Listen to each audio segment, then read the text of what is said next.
Kubor nakaslem jong unongsan Hima.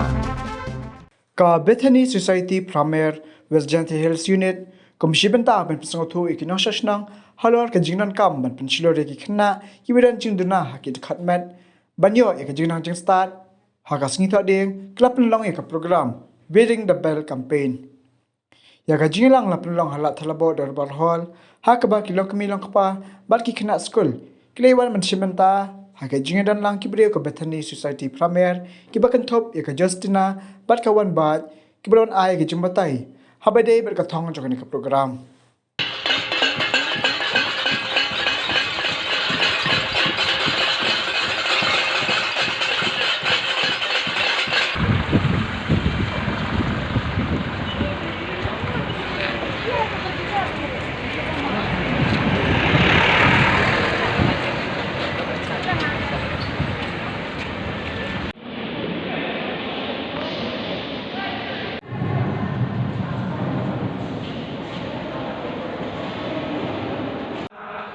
ki block resource person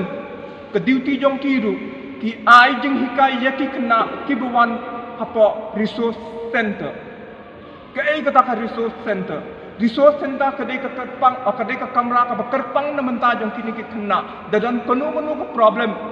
ka baki kena kimna ban so tu hapo school kila ban wan hapo ka resource center la ni resource room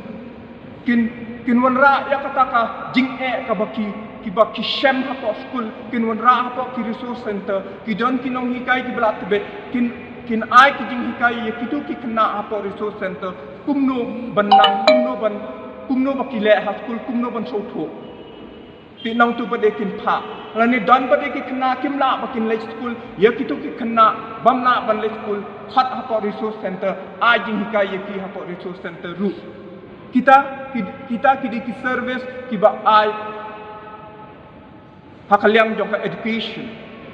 but so kawairu ki don ki kena ki ba duna department kimna ban le school kom ba ki le school ma phi ki shong ba hayeng kimla ban mi shabaru takamon makikila do jing pule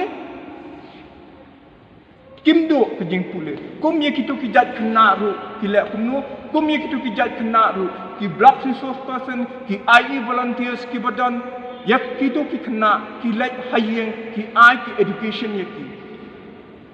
kande kung kata ka education ke bahikai ha school kala banlong tang ki functional education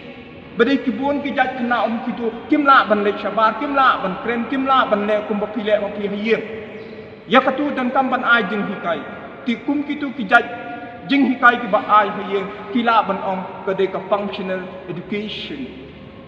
ti kita ki service nakaliang jong ki IE volunteer but nakaliang jong ki BRP IE baki ai so ka ai pate ki benefit ba yo ki kena na ko office jong ka SSA